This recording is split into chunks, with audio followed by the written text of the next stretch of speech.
Hello friends, welcome to SKG learning academy. आज आहे 8 जानेवारी 2024। आजच्या दिवसाचे जे काही महत्त्वाचे चालू घडामोडीचे क्वेश्चन्स असणार आहेत ते आपण पाहणार आहोत। त्या अगोदर आपल्या चॅनलवर जर पहिल्यांदा आला असाल चॅनलला सबस्क्राईब करा आणि व्हिडिओला लाईक करायला विसरू नका। अशाच प्रकारचे रोजचे रोज चालू घडामोडीचे सेशन आपण घेऊन येत असतो। चला तर आजच्या सेशनला सुरुवात करूया। आजचा पहिला प्रश्न आहे, भारत सरकारकडून कोणत्या देशामध्ये भारत पार्क विकसित केला जात आहे? योग्य उत्तर होईल ऑप्शन क्रमांक डी, UAE, युनायटेड अरब अमिरात, संयुक्त अरब अमिरातमध्ये हे भारत पार्क भारताकडून विकसित केलं जात आहे। तर भारत सरकारकडून संयुक्त अरब अमिरातमध्ये भारत पार्क विकसित केलं जाणार आहे। या भारत पार्कमध्ये भारतीय निर्मिती वस्तूचे प्रदर्शन आणि संग्रहण करण्यासाठी शोरूम आणि गोदाम हे तयार केले जाणार आहेत। तर संयुक्त अरब अमिरातमध्ये हे भारत पार्क विकसित केलं जात आहे। संयुक्त अरब अमिरात राजधानी आहे अबुधाबी, चलन आहे दिरहम, राष्ट्रपती आहेत मोहम्मद बिन जायद अल नहायान आणि पंतप्रधान आहेत मोहम्मद बिन राशिद अल मक्तूम। पुढचा प्रश्न बघूया। लांजिया सौरा पेंटिंग कोणत्या राज्याशी संबंधित आहे, ज्याला नुकताच भौगोलिक संकेत म्हणजे GI टॅग प्राप्त झालेला आहे? योग्य उत्तर होईल ऑप्शन क्रमांक ए, ओडिसा। ओडिसा राज्याशी संबंधित हे चित्रकलेचा एक प्रकार आहे लांजिया सौरा पेंटिंग आणि याला नुकताच GI टॅग प्राप्त झालेला आहे। ओडिसामधील आदिवासी बांधवांशी संबंधित एक भिंती चित्रकलेचा प्रकार आहे लांजिया सौरा पेंटिंग। निसर्ग, पशुपक्षी आणि दैनंदिन जीवनमान दर्शवणारे भौगोलिक संकेत या भिंतीचित्रामध्ये दर्शवलेले असतात। हे चित्रे प्रामुख्याने भिंत आणि कपड्यांवर काढली जातात। तर ओडिसामध्ये हे एक चित्रकलेचा प्रकार असल्यामुळे याला आता सध्या GI टॅग प्राप्त झालेला आहे। विशेष असा चित्रकलेचा जो भौगोलिक संकेत आहे यामध्ये या भिंतीचित्रामध्ये दर्शवलेले असतात। तर ओडिसामध्ये चित्रकला आहे। ओडिसा राजधानी आहे भुवनेश्वर, मुख्यमंत्री आहेत नवीन पटनायक, राज्यपाल आहेत रघुवर दास। पुढचा प्रश्न बघूया। आशियाई विकास बँकेचे कार्यकारी निदेशक म्हणून कोणाची निवड करण्यात आली आहे? योग्य उत्तर होईल ऑप्शन क्रमांक डी, विकासशील यांची आशियाई विकास बँकेचे कार्यकारी निदेशक म्हणून निवड करण्यात आलेली आहे। विकासशील 1994 छत्तीसगड तुकडीचे IAS अधिकारी आहेत। सरकारने त्यांची मनाली येथे आशियाई विकास बँकेच्या कार्यकारी निदेशकपदी नियुक्ती केलेली आहे।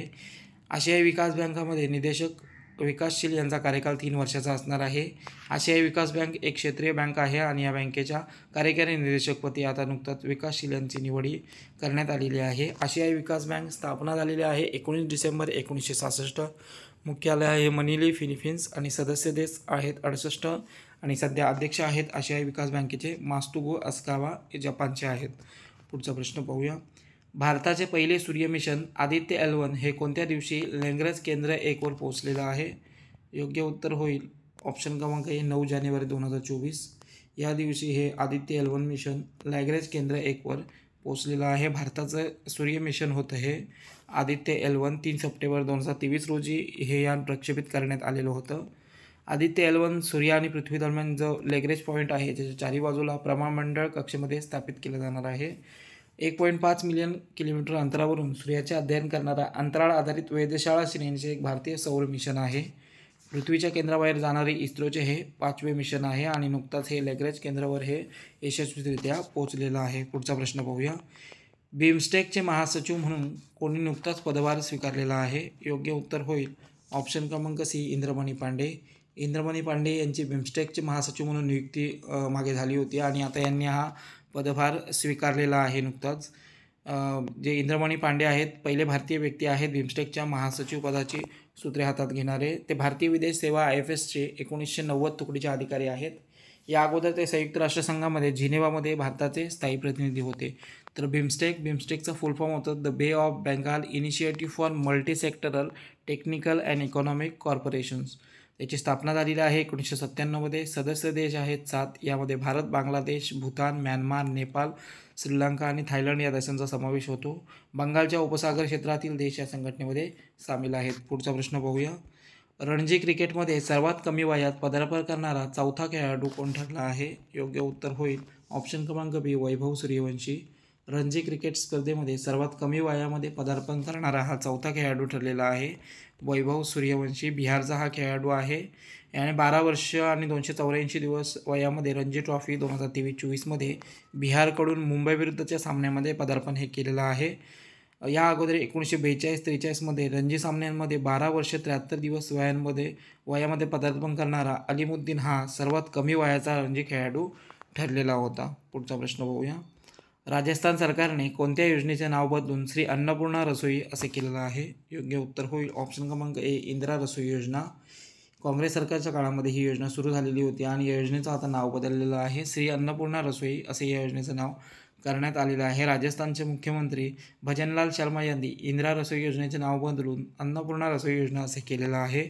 अशोक गेहलोत यांच्या नेतृत्वात काँग्रेस सरकारने कोणीही गरीब उपाशीपोटी राहू नये यासाठी 2020मध्ये 8 रुपये प्रति प्लेट जेवण उपलब्ध करून देण्यासाठी राज्यात इंदिरा रसोई योजना सुरू केली होती आणि आता योजनेचं नाव आता हे बदलण्यात आलेलं आहे. अन्नपूर्णा रसोई योजना असं करण्यात आलेलं आहे. तर राजस्थानची राजधानी आहे जयपूर. मुख्यमंत्री आहेत भजनलाल शर्मा आणि राज्यपाल आहेत कलराज मिश्र. पुढचा प्रश्न पाहूया. भारतीय ऑलिम्पिक संघाचे मुख्य कार्यकारी अधिकारी कोण बनलेले आहेत? योग्य उत्तर होईल ऑप्शन क्रमांक सी रघुराम अय्यर हे भारतीय ऑलिम्पिक संघाचे मुख्य कार्यकारी अधिकारी बनलेले आहेत.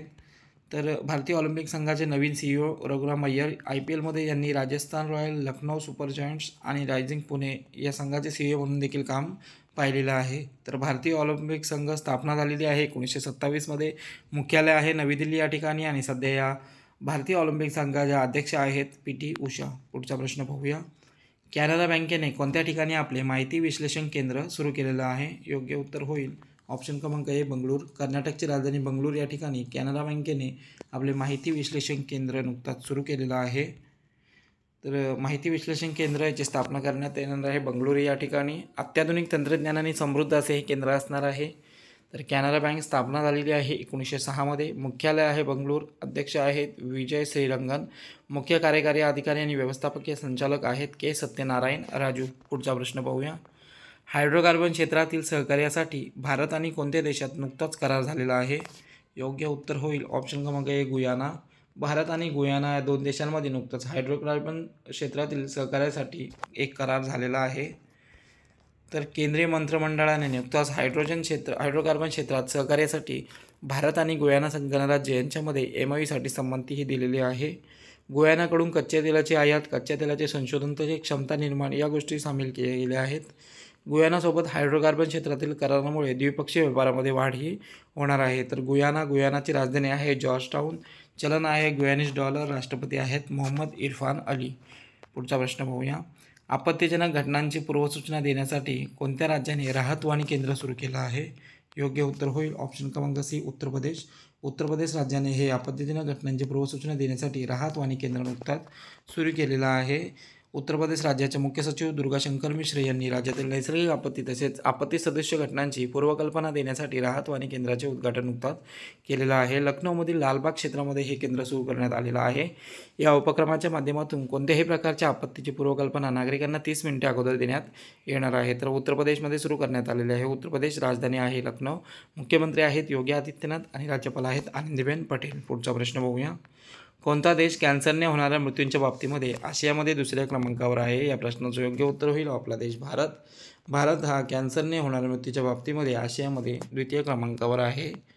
The Lancet regional health south east Asia जर्नलमध्ये प्रकाशित झालेल्या एका अध्ययनानुसार भारतामध्ये 2019मध्ये 12 लाख नवीन कॅन्सरचे रुग्ण नोंदवले गेले आणि यापैकी 9.3 लाख लोकांचा मृत्यू झालेला आहे. तर चीनमध्ये 48 लाख नवीन कॅन्सरचे रुग्ण आढळले आणि यापैकी 27 लाख लोकांचा मृत्यू झालेला आहे आणि याबाबतीत चीन हा प्रथम क्रमांकावर आहे. तर भारत हा आपला 2ऱ्या नंबरवर आहे. तर हे होते आजच्या दिवसाचे काही महत्त्वाचे करंट अफेअरचे क्वेश्चन. सेशन कसा वाटला कमेंटद्वारे कळवा. चॅनलला सबस्क्राईब करा आणि व्हिडिओला लाईक करायला विसरू नका. धन्यवाद.